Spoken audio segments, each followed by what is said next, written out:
sometimes it'll show like the bars. Okay, I'm live now. Okay, hi everybody. Oops, let me grab this. I am Shanna Cartmel with Cartmel Chiropractic, and today we're here to talk about our traditional foods. We're doing a sampling today, so let's eat some food, and we're going to talk about what it is that is traditional about food. And let's see here, traditional foods and why they're making a comeback. We're also going to talk about what foods we should be eating regularly, where we can start to see immediate benefits, and what we should be doing to supplement our diets from ages 1 year on up, and why it's a must. And then we're going to talk about some traditional foods. So I have recipes for everybody. So sometimes the reception here doesn't work all that well, and you might get cut off with Periscope. And if that's the case, then by tomorrow morning it will be loaded up on YouTube, and I'll have links to be able to get recipes. So if there's something that you see that you want to know how to make, you can link it back and you can find those from me. Okay, so, and if you have any questions, feel free to pop them up as we go. I do have a live audience in front of me, so if I'm not looking directly at the camera, I apologize, but you know, a live audience trumps a camera. But keep asking your questions if you have them, and be interactive, and press the little screen so you can give me some hearts, and that will build my popularity as we go. So I'm going to jump right in. I'm going to talk a little bit about what we're doing today and who I am and why we're doing it. And then I'm going to show you what some of these things look like, and alternatives if you're not ready to create them on your own at home, purchases that you can make in the store that are beneficial, not as good as homemade, but still beneficial nonetheless, until you get ready and are brave enough to try it on your own. So just a quick to tell you, we're going to talk about fermented foods, we're going to talk about lactofermentation, and then we're going to talk about bone broth today, and how you can start creating this for you and your family for your benefits. So welcome everybody, thank you for joining us, I appreciate it. Okay, so let's just jump right in. So technology has brought us comforts that our ancestors did not have, and it's also brought us improvements. Our industrialized nation is top-notch in advancements. However, there are two things that technology has not been able to do for us, and one is it's not been able to stop diseases altogether, it's not been able to change the diseases, and it's not been able to create healthier foods for us. And we see that in the grocery stores when we walk in. It used to be corner markets were what our ancestors had, and they had produce, and there was fresh meats, and you could get pasture-raised eggs, and nowadays we find them in what we call farmers markets. But we have grocery stores on every corner in every neighborhood, and when you walk into a grocery store, if you stay along the perimeter of the grocery store, you find the healthiest foods. That's your meats, that's your dairy, that's your fruits and vegetables. But the middle of the store, which takes up the most space, is the cheap foods, it's the unhealthy foods, and it's the void of all nutrition foods is what we call it. Anything that has a shelf life that does not need some sort of refrigeration or can be kept through fermentation is not your healthy food, and it's empty, and we pretty much, I think, understand that nowadays. So what we're going to talk about is, if you're not going to stay on the perimeter in your diet, what are some things that you can do to add to that to make it healthier for you? So, okay, so even in our advanced diets, our food methods have brought us chronic illnesses. We have had life-ending diseases. We have had heart disease has gone up huge, and we also have seen cancer is rampant, and it's rampant especially even in children. So we need to figure out why that is, and then we need to see how we can turn that around. We're also at an all-time high for conditions that didn't exist even 100 years ago. So that's pretty massive. I mean, 100 years, that's our parents' and our grandparents' generation if you go back. Also, our vitality has been compromised greatly, and our children are suffering for it.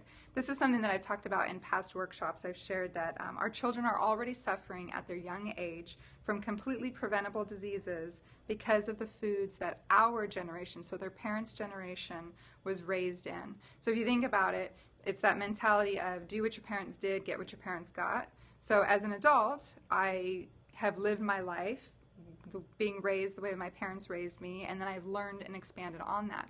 But most people, they go off of where they are in their life, and they keep going in that direction, and then they raise their children in that direction, and then they get the same diseases that their grandparents got. But now our children are getting it at a younger age. And there's a million reasons why they believe that's happening. But one of the reasons we need to think about is the foods that we eat. There's outside sources as well. There's outside reasons why people are getting sick, and especially our children. But we also have to look at the inside reasons, and that's what's happening to our bodies inside. Okay, so let's jump right into it. So lactofermentation is the process of naturally preserving bacteria through foods. Hi, I'm good, thank you. How are you? Okay, so lactic acid is the natural preservative. So when you take foods, before we had refrigeration, they would take foods and they would use the bacteria, the good bacteria, to essentially ferment the foods, and then that is what created the stability in the product, so it didn't need to be refrigerated. So when bacteria starts to putrefy, that's when it goes sour and that's when it goes bad. That's when we don't want to eat it. So for instance, you've heard of sour milk. My generation has heard of sour milk, but my ancestors' generation, sour milk is something completely different. In my era, sour milk is pasteurized milk that has gone bad through its time frame that you cannot drink it. But in non-pasteurized milk and dairy products that are raw, when it actually goes sour, it gets healthier. So if you were to leave raw milk out, it'll start to separate and curdle, and the clear liquid becomes your whey, which is what you see, whey protein. It's the healthy part. It's the bacteria part. And then you can start to make kefir, sour cream, sour cheese, and it keeps going. But it's good and it moves forward. Whereas pasteurized dairy products, when they turn sour, they're actually not turning sour, they're turning rancid. So that's the main difference. It's the putrefying bacteria. What we want to see in lactofermentation is the lactic acid takes the starches and the sugars from foods, fruits, and vegetables, and it ferments them, and then it turns that into the lactic acid that becomes lactobacilli, which is the bacteria that we want to see. So these bacteria actually enhance our digestion. They actually increase the vitamins in the food of what you're eating. So nowadays, even though people are eating organic, we're seeing that vitamins and supplementation are becoming necessary. But in fermented foods, if you take a product, a vegetable, and you use it to ferment it before it's gotten old, then you actually are supporting the vitamins and the nutrients in that fruit or vegetable. Okay, so we're going to start off right off the bat. So two things that you can do. One of them is called, I'm just going to block you, thank you. All right, sorry about that, everybody. Sometimes people just aren't respectful. Okay, so we're going to talk about one fermented food, and that is sauerkraut. Now, sauerkraut is the term for basically saying food that's turned sour or it's gone in through its fermented phase. But every generation, every culture has their own version of it. So for instance, you may have heard of kimchi, or sauerkraut is known in the Germans. And so everybody is having their different mechanism for doing it, but every culture does some sort of fermentation. So what I'm going to talk to you about today is a homemade sauerkraut that I made, and then also a sauerkraut that you can purchase in the store. And I'm sure that there's plenty out there. This is just a brand that I know of. So the ingredients to make your own sauerkraut at home are organic cabbage. So just take cabbage, a medium head is fine, shred it to pieces, to small pieces. It actually starts to release the moisture already before you even get going. And then you take that and you use caraway seed. So these are organic caraway seeds. And, okay, so they're organic caraway seeds, sorry about that. So you take the caraway seeds and then you also take salt. Now, if you purchase this in a store and you even purchase a good version of it, you're still not getting the healthiest because you don't know, one, if the cabbage is organic. You don't know if the salt is filled with minerals or if it's kosher salt, which is, you know, depleted of all of its minerals. So if your salt is white, there's no reason for using it. Salt should be gray, or it should be pink, or it should be colorful. That's the minerals in it. And you don't know if they're organic or how long the product has been sitting on the shelf or how old it is. So making your own gives you the benefit right off the bat. So we use Celtic sea salt. It's light gray, and you can, this one's kind of empty now, but this one's a great, I actually call them Celtic sea minerals because people are afraid to use salt and they're not afraid to use minerals. So here's your Celtic sea salt minerals. And you take those three products and you put them together in a jar. This something like this. And then if you have a muddle, I'm not going to open it because I've already sealed it and it needs to stay sealed for a couple days before I refrigerate it. But if you have a muddle or even a wooden spoon, or I have a high-speed blender and it comes with one of those like plunger things, and I just plunge it in there. And you break it down and keep breaking it for about 10 minutes. Muddle it down until you start to see the liquid. So see how the liquid's coming up there? That liquid should reach to the top of the sauerkraut. And that's what this will start to look like as it goes through the fermented process. So this is 3 ingredients right here. It's the cabbage, it's the caraway seeds, and it's the salt. And this product in itself will make a fermented sauerkraut that is good for digestion, and it helps to absorb minerals. Now, if you're not ready to create your own version of this, because most people are not in their kitchens creating foods that they don't know what it's going to taste like and they don't want to spend the money. So you can go to the store and you can buy something like, I chose this one, which is Bubby's.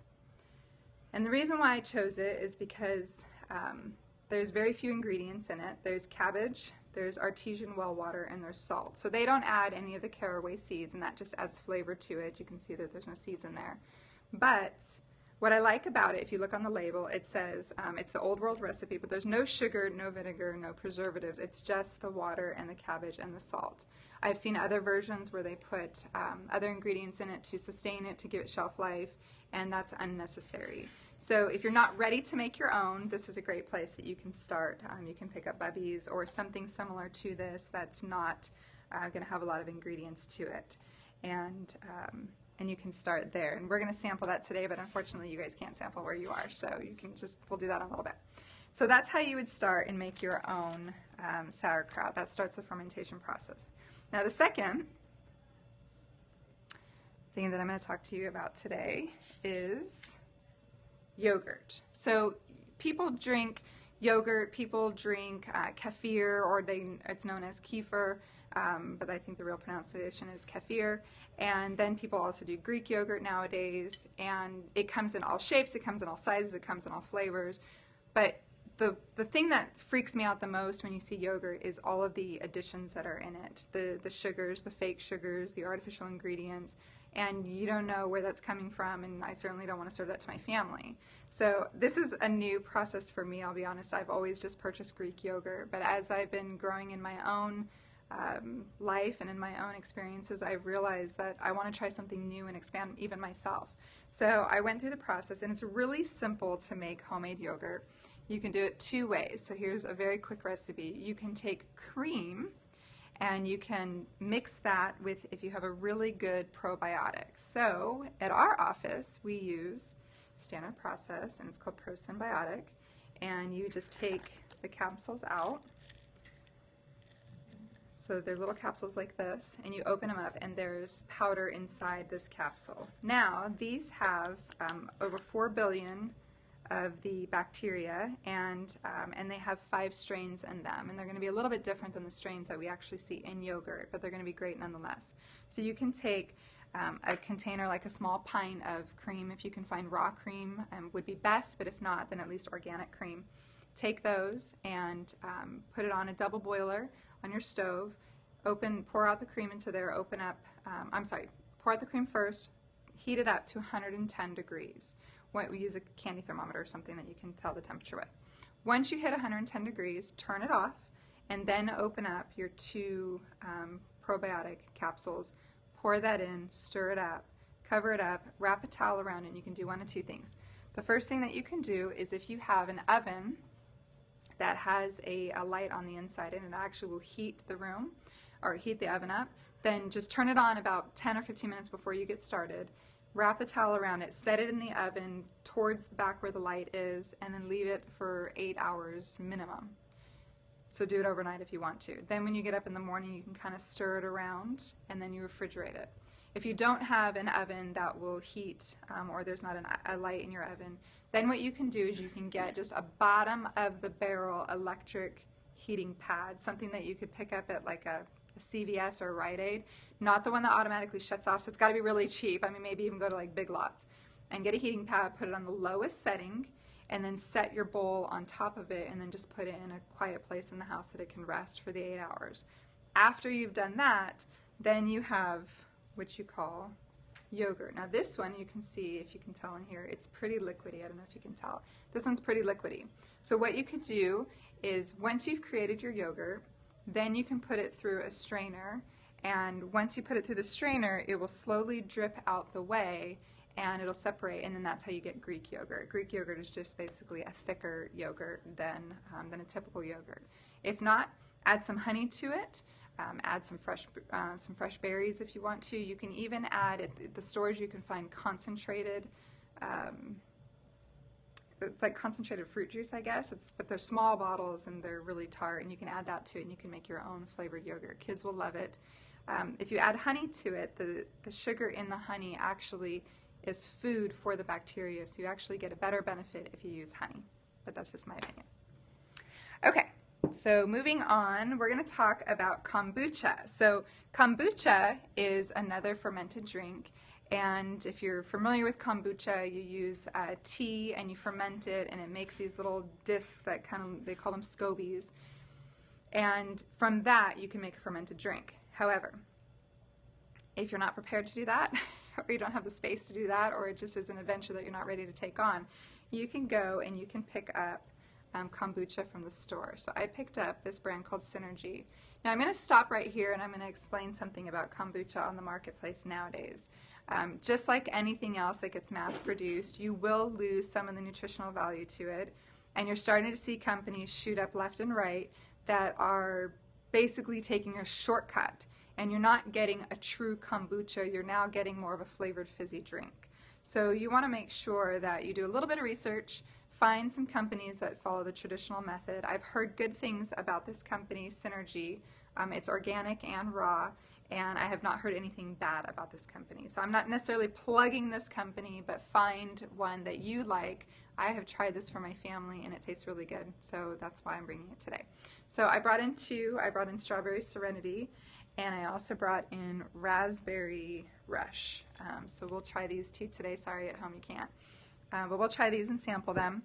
And it's, to me, if we're going to have a soda, you're better off drinking something like a kombucha or even a water kefir, because you're getting that soda, the fizz, the feeling of a soda, but you're getting the benefit of a fermented food. And it's actually better on your digestion than the additives in a Coca-Cola or a Pepsi or whatever soda people are drinking these days. And you're not getting the artificial ingredients and you're not getting the sugar, you're just getting pure benefits. So while my family doesn't drink soda, and I certainly wouldn't give my child soda, I would give her maybe an ounce or two of kombucha. Even though it's made from tea, there's still a beneficial factor from it that outweighs any risk there would be of ever offering a soda to a child. So it's a great way to go and a great way to start. Okay, so let's move on, and so let me see. Okay, so the perfect thing about kombucha is that it boosts immunity, but they also neutralize toxins, which is great because, hello, we live in a toxin environment, and we're in Southern California, and we live right by a port city where ships are coming and ships are going, and there's smog, and we're near LA, and it's just not a healthy environment to be in. So and then we're in Southern California, so we're outside all the time because it's sunny and it's perfect weather, so it's like a catch-22. So what can we do to always be proactive in our health? Well, we can do these things that I've been showing you. We can do fermented foods. We can neutralize toxins by drinking kombucha. It's also a natural detox and a cleanser, which is awesome. It's a prophylactic against cancer that's been proven with kombucha, and other degenerative diseases as well. So you can't go wrong if you drink the fizzy soda drink that is actually healthy and beneficial to you. Okay, so the last thing that I'm going to talk about is, as far as food goes, is bone broth. So when we were kids, we've all heard the story, you know, chicken soup for your soul. There's the books, chicken soup for this, chicken soup for that. In old Jewish folklore, chicken soup is the original penicillin that people would use. And in traditional settings, very much so, it is true. However, in this day and age, people go to the grocery store and they buy a can of Campbell's or Progresso chicken soup, and they think that's going to give you the benefits of what chicken soup is all about. And unfortunately, it doesn't. It might just feed your stomach. So there's a big difference between the traditional form of the original chicken soup and what you see mostly in grocery stores today. Even chicken stock, if you use that as a base, is usually nutritionally depleted as opposed to making it on your own. So there's many ways that you can go about making chicken stock or beef stock or fish stock and using that as a base. However, there's a simple way to start that you can do that is really simple, and it's probably one of the ways that I use as my go-to, and then I'll tell you about an advancement. So just a couple things about bone broth in general. Obviously it's very nutritious. You get electrolytes through the vegetables that you add to it. There's marrow, there's cartilage, and there's bone that you're actually absorbing into the broth when you use that. In the recipe, I'll explain the recipe in a minute, but you actually put in 2 tablespoons of vinegar, and what the vinegar does is it goes in and it leaches out of the marrow the nutrients, because the marrow is where the nutrients are held, and the marrow is inside the bone. Nobody eats the bone, so if you're making a traditional soup, the only way to get it is to use something like vinegar to pull it out, and then that becomes part of your soup. It also helps to support the minerals that are in the marrow, so you get calcium, magnesium, and potassium at a higher level if you leach the marrow from the soup rather than just cooking with the bones. Okay, so we're going to talk a little bit about what the bone broth is that I made. Here's a very easy recipe, and again, it'll be on, I'll have it posted up on YouTube tomorrow with links to do it. So a simple thing to do if you are a beginner is to go and try to find the nicest rotisserie chicken that you can find. So maybe like a Whole Foods or somewhere where you can get the healthiest chicken rotisserie that you can get. Bring it home, clean off all of the meat off of it, and then take the bones, and so take off the meat off the legs, the wings, everything that you can get, take all the bones and put them into a crock pot is the easiest way to do it, and I'll show you what we have set up here in a minute. Then take 1 medium onion and chop it up roughly. You don't want it to be small, you want it to be big pieces. Chop it up and throw that into the pot on top of the bones. Then you take 2 carrots, the regular long carrots, and again, roughly chop them up. If they're organic, yes, you can do it turkey. Don't peel it if they're organic, because there's going to be a little bit of dirt on your organic carrots, and that's good. That's minerals, and they're organic. So just throw that in the pot, and that's going to add to it as well. And then you'll do 3 stalks of celery. So 3 of the celery sticks, just again, roughly chop that up, throw that in there, and then that will start making the bone broth. So what you're going to do is you're going to take, so once you put it in, you'll take enough water to just fill up till it covers everything that you've already put in the crock pot. And then you're going to add about 1 tablespoon of your sea salt minerals. You can do pepper if you want to, but leave all the other seasonings for later on. You'll add those at the end of it. So you'll start there. Turn on the crock pot. Take 1 to 2 tablespoons of your basic white Heinz table vinegar. It doesn't have to be anything special. You can use apple cider if you want, but the best vinegar is just the cheapest vinegar because it's going to dissipate off, but it has a job to do. So put the vinegar in there, turn it on to high, close it up, and let it cook for a minimum of 8 hours. So again, it's great to do this if you go to bed at night, turn it on, and then when you wake up in the morning, your house smells like you've been cooking all day. Go back into the kitchen after about 8 hours, take 1 more tablespoon of vinegar and pour it in there. It's going to smell like vinegar, but it won't taste like vinegar because the vinegar dissipates off. So after you do that, let it cook for another 6 to 8 hours, and then this is what you're going to do. So I'm going to show you this here. Okay, so when you pull it out, I just went in and I pulled out some of the meat, because here's what you want to do after it's been cooking for at least a day. You want to go in, and if there is any meat left over, that's okay, but you want to go in, you want to take the bone. The funny thing is I was a vegetarian for 17 years, so I was not always a meat eater, and meat used to gross me out. And so for me, of all people, to be talking about bone broth and to be holding bones and doing this, let me tell you, you can come a long way if you learn about things in life and you learn how to be healthy and you see the benefits of it. It trumps anything in your mindset that you think is what you should be doing. Okay, so here is a chicken bone. What you want to do is take the bone and break it in half. So see how that literally just crumbled? All of this inside of that, let me set this down. So all of this inside of that, which is kind of like that brown coloring, that's what's the marrow. That's inside the bones. So what you want to do, let's see if I can break this again. Okay, so I just kind of crushed this. What you want to do is take some of the big bones and literally just crush them in half. And see how there's that marrow inside there, all that dark color? That's where the nutrients are. That's what you want. So let me see if I can, let me see how we're going to do this. Sorry. Okay. Let me see if I can turn the screen around, because I'm going to show you how I created my bone broth. Let me see if I can do this. Okay. All right. So this is my crock pot. Now I've had it on high when I cooked it the entire time, but I just put it on keep warm because I don't want to burn myself. So if you could smell this, it literally smells like, the people that are here will vouch for that, it literally smells like I've been cooking chicken soup all day long. It smells wonderful. But you'll look inside here, and it looks like a normal soup. There's going to be the vegetables that I cut up. I'll show you guys this in a little bit. There's going to be the onion. At the bottom, you'll see that the bones are starting to come up.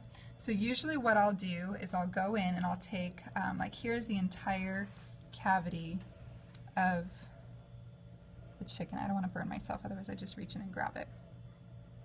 Okay, but you can see there's a lot of the bones and the spine. So normally what I do is I would take like a potato masher or a ladle or even just anything that's strong, and I would go in and I would start pushing down and literally just break the bones apart, because you're not actually eating any of this. This is all going to be strained out. You're just putting the vegetables in there to leach the minerals out of them and the vitamins and to give it flavor. But what you're looking for is the broth itself. So once we're finished with this, and I'm going to let this cook for about 4 more hours, I'll go in and I'll use a potato masher and I'll push down all the bones until they all crush open. I might put a little bit more vinegar in there depending on how hard the bones are. And then I'll let it cook for about 4 to 6 more hours. After that, I'll go through, let me turn this around now. All right, after that, I'll go through, let me see if I can hang this up without knocking everything over. Okay. All right, so after it's done cooking and all the bones have been basically crushed and all the marrow has had an opportunity to be leached out of there, then I'll just go through and I'll take like a wire, not a colander, what do you call it, a wire strainer, and I'll put some muslin or some cloth inside of it, and then I'll just start to pour the broth through it until it comes out into another bowl and it's almost completely clear amber looking. That's going to be the gist of my bone broth. Now I can use that as a stock. Hi there, thanks for joining. I can use it to cook food. So I wouldn't use it to cook something like pasta where you're going to be throwing it away because that's pointless. But if you're going to cook something like a rice, or you're going to cook chicken and you need something where anything that calls for a stock or a vegetable stock or even the base of a soup is where you want to start to use those for. The benefit alone of even taking a cup of it a day, 4 to 6 ounces of a day, and just drinking it as a hot tea or like a hot beverage is exponential in how you can support your body's system. And that is the true benefit of using bone broth. And so you can use it to cook with for later on, or you can just use it as a beverage. If you'd like to do it as a beverage, something that we recommend doing is keeping it in the crock pot. You can keep everything in it, just continuously cooking for 3 or 4 days. Go in with a ladle, pour it into a cup, and every time you take a cup out and you drink it, take a cup of fresh water and add it to it. So by the end of the week, it's going to be pretty mellow and pretty bland. But by the end of the week, so if you start on a Monday, come Friday, it's not going to have as much flavor. You'll still have some benefit, and then just Friday evening, toss everything and start all over again. So you can't buy it, you can make it. But I'll have, once this dumps off of Periscope, I'll load it up onto our YouTube page, which is Cartmel Chiropractic on YouTube. And I'll also put that in the notes down here. So once it's loaded up, then you can get the recipe on how to make it at home and to have all that. So that is pretty much our workshop for today. I'm going to talk a little bit about some of the supplements that we were talking about, or that I said I would mention to you. So let me see here real fast. So we talked about the traditional foods and why they're making a comeback. To be quite honest with you, the reason why they're making a comeback is because we have a really sick nation. And people are tired of being sick. And my husband is a chiropractor, I'm a nutritionist, we see it in practice all the time. People come in here, they have a plethora of medication that they've been on, and they're tired. They're tired of being tired, they're tired of being sick, they're tired of feeling like this is it, and they're too young to be feeling this way. So we start small, and we start with the basics, and then we go from there. So I personally believe the reason why these foods are making a comeback is, one, because the research is showing that they're the more nutritious ways to eat, and two, people are finally taking advantage of their opportunities, and they're taking the knowledge that they're learning, or the knowledge of their ancestors, or maybe things that they remembered as a child, and they're starting to use it again in their own families, and they're seeing the benefits of that. These foods that we talked about today are foods that you could drink every single day. You could eat them every day, especially with the things like sauerkraut or kimchi. Put just a little bit on your plate and use it. Oh, thank you. You can use it on back in the day, we used to see parsley on the end of our plate. Like, you'd have it and you kind of like push it to the side. But people use that to freshen their mouth after they were done eating a meal. But they also use it for digestion. You don't see parsley anymore. I don't even think you can find parsley in a restaurant anymore nowadays. They don't use it. But instead, you can use bonjour. You can use it with the sauerkraut, and you get the same benefit of using a fermented food to aid your digestion in your system. If you want to start to see immediate benefits, start doing it now. Even if it's store brand, you will start to see a difference in your digestion and in your vitality. Okay, so we're going to just talk a little bit about some of the supplements that when people come to me, I always talk about using foods for their health. I'm not one to push supplements and say, oh, buy all these products and then, make me $1 million. That's not why I do what I do. Instead, I'd rather see people eating foods, and I'd rather see people being healthy. But in this day and age, I think 1 out of 5 people are on antacids, so antacids, which your stomach is supposed to be acidic. So you're seeing the decline of health in people more and more. And when people come into me, by then, you're beyond a place where you can just eat foods to restore your health completely, or it would take you a very long time. So what we want to do is we want to bring people back up to a place where they're feeling better, where they're feeling healthier, where they're exponentially gaining ground on their health, I guess I could say. And then from there, then we start to add in more foods and the benefits of doing that. So one product that I highly recommend is a product called Zypan. If you are on or have ever been on some sort of an antacid, even if it is Tums, your stomach lining is not doing its job and it's being suppressed. So something like Zypan, where it's basically hydrochloric acid, which is the same acid in your stomach, or very similar to the acid in your stomach. It does have pepsin, but it's going to be natural. You eat these, or take 2 of these when you're eating your foods, and this will start to support your body's growth. Then you go in with your sauerkrauts, then you go in with your fermented foods, and that's just going to add to it. I know, I love my Zypan too, thank you. Okay. Prosymbiotic. I mentioned this earlier when I was talking about how you could make a yogurt at home using 2 prosymbiotic capsules with a pint of raw cream, or at least organic cream. That's a great way to use this, but you can also take these capsules every day. And the great thing about this is this one tastes amazing. So if you open the capsules up, you can give them to your children 1 or 2 a day. It tastes almost like a vanilla malt powder, and they will love it. And my daughter, she's 5, she asks me for it every day. When do I get my prosymbiotic? When do I get my... So when you have kids that are asking for things by name and they're of a healthy nature, jump for joy, because you don't see that every day in our society anymore. Now, Catalin is a multivitamin. It's a full-spectrum multivitamin. This one's actually a chewable. What makes it a chewable is they've only added, is it cherry? Yeah, cherry powder to it. It's great. Kids love it. It doesn't taste like, I grew up on the Flintstone vitamins, so that tells you a lot. But it doesn't taste like the fake foods, but it's pure whole food supplements that are natural. You're going to get a benefit from it. Your children are going to feel the benefit from it, and they're actually going to start to ask for these. If not by name, they're just going to say, give me the little pink chewables. Your kids will love it. And last but certainly not least is oils. Now, there's a lot of things going around the difference between cod liver oil and fermented cod liver oil. I personally am not a fan of fermented cod liver oil because I don't like the fermentation process that they use. And I think you can get just as much benefit from using regular cod liver oil than you could have by doing fermented, but that's just my theory and the research that I've read that supports that theory. So cod liver oil is great. You want to get one that, if you buy a fish oil of any kind, 1, you want to know your source, 2, you want to know how it was cleaned and how they were using it, and 3, you want to know if in the process they cleaned it to the point where they then had to enrich it, like we see enriched bread. If they're enriching fish oil, then you know you're not getting a pure good oil. So you want to not use that one. Anyway, so a way that you can test it is to take a fish oil, pop it in your mouth, actually bite it open, and it should taste like fish. It should taste like really good fish. This cod liver oil that we have, it's actually has lemon extract in it. So to me, when I take a bite of it, it tastes like fish that has had lemon sprinkled on it. That's what you want. You also can take fish oils and you can pop them open and put them into a ice cube tray. Take a fish oil, squeeze the oil, just the oil into the tray, put it in the freezer, and if it freezes, then you know you're not getting a pure product. You're getting it mixed with some sort of a chemical because it's been adulterated.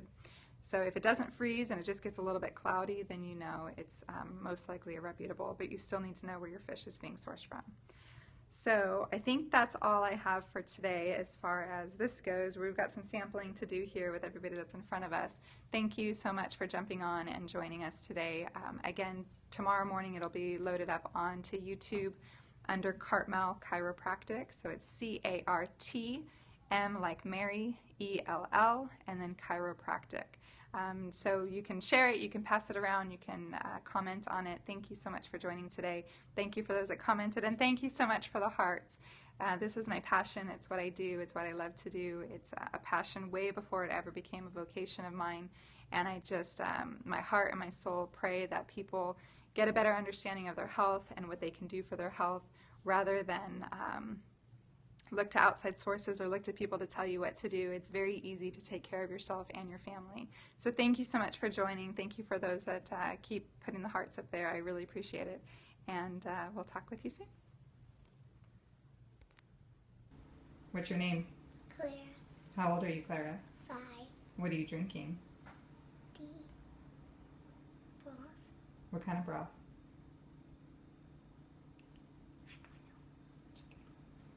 Chicken broth. Who made that chicken broth for you? My mama. Do you like it? How many cups have you had so far? I don't know. More than one? Why'd you have more than one? Because it's so good. Because it's so good? Did you say, Mama, can I have some more? Yeah? Okay. Thank you. Drink? Okay. Can I drink? Sure. Aren't you going to record me drinking it? Go ahead, man.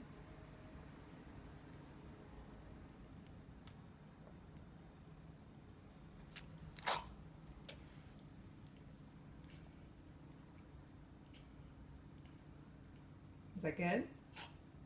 Do you feel loved when Mama makes you homemade broth?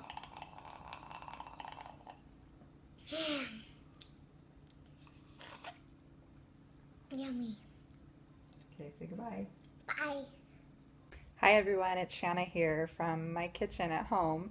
I just wanted to do a follow-up after last night's workshop on making bone broth. I wanted you to see the end result of it and what you can do with basically the leftovers so you don't have to just throw it away and you can still love your family. So I just showed you the little recording of my daughter Clara who was sampling some of the bone broth today, and that was her 4th cup that I video recorded her on. I didn't fill the cup up all the way, but she came back to me 3 times after I gave it to her and said, Mama, can I have some more? Can I have some more? This is really good. So our children innately want to eat healthy if we just give them what's healthy. We don't have to offer them the foods that come from the center of the grocery store that are packaged with processed foods and have endless chemicals in them so they can sustain their shelf life. Our kids want to eat healthy. Our bodies want to heal, and our children want to eat healthy. We just have to teach them how. So, okay, let me see if I can, how do I flip this around? Okay. Okay, so what was left is kind of this, I call it mulch basically because it's just kind of crumbled left over. So what I do is I take a metal strainer like this and I put everything into it. So I put it over a glass bowl like so, and I just set it in there, and then I pour out everything out of the crock pot and I put it into the metal strainer, and then I take a slotted spoon like this and I just, while it's in the mesh strainer, I just push. See how you can get the liquid out of it? And what it ends up doing is it ends up breaking up all the bones. Like this is part of a leg bone. You can see how much marrow is inside there. It breaks that up. I mean, look how soft this is after letting it cook. I mean, literally, that's a bone, and I just crumbled it. So if you take the slotted spoon and you just start mushing it through, it'll crush everything down, it'll break everything up. Somebody at the workshop last night asked if you can eat the fruits and the vegetables, or I'm sorry, the vegetables that are in it, and I guess you can. We tasted the carrot, but it was pretty salty and it tastes a little bit mushy. So you can eat the vegetables if you want to, but if not, just mush them in there and get kind of like this, what I call little mulch going on. And that way everything is pretty much just broken down. So this is what it's supposed to look like when you get done. And then if you notice, this is the broth. So it's a little bit clearer, lighter a bit on the outside, but see how you just kind of got that murky coloring to it?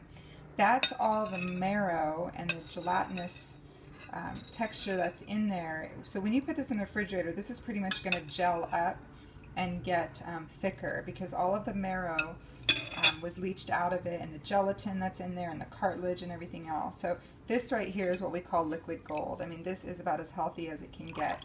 It's not super clear and see-through. You can even see some of the marrow breaking off of there. It tastes amazing. You could drink this just as a broth alone, like make a cup of tea for yourself basically, which is what I did for my daughter. I just poured it into here and made her a little cup of it, and you could drink that. Otherwise, then drain this into a glass jar and leave it in your fridge for about a week if you want to use it for cooking in recipes like rice and things of that nature, or just even to cook chicken in to make it softer and more moisture. Or you can use it as a stock for a soup or a base for a soup, or when cooking quinoa to give it some flavor. But what I'm going to do with this, so we don't throw it away, is if you have animals, if you have a cat or a dog, you can take the onion pieces out of it and just kind of sift through it and get the bulk of it. So what I did is I went through and I pulled out as many of the bones as I can find. I gave some of it to my cat, the little pieces, and he literally just sat there like these little ones, and like these little pieces right here. They're so soft that it's, I mean, these are softer than the dry cat food that you give to your animals if you give that to them. And then we have a bulldog, so I got my husband's permission, of course, and I said to him, what can I give? So the leftover chicken that was just on the bones when I started cooking it, and these bigger pieces, I mean, even this is one of the biggest bones of the chicken, and look how it just literally crumbles open. So I've got the dog outside. She's waiting. I'm going to make her little some little meatballs out of this, and then I'm going to give her a little bit of food. So you don't have to throw it away. You can certainly keep it and use it for your extended family or furry loved ones if you have them. So thanks for watching. Thanks for joining me, whether you were able to watch the Periscope event last night live or whether you're just watching this now. Family is everything to us, and without our family, we have and are nothing. We can have the riches of the world, but without family, we literally have nothing. So I pray that you go forward and you start somewhere, even if it's just with the bone broth, using a cooked rotisserie chicken already. Pull off the chicken meat and then use the bones and some vegetables and some water, and make your family some healthy broth. That's a great place to start. It's very simple. Use a crock pot. Start it when you go to sleep at night. Don't even have to think about it. And by the next morning, you already have something healthy for your family that you created with your own hands out of love. And I pray that that's some area that you can start in at least. So go forward, and God be with you. Thank you.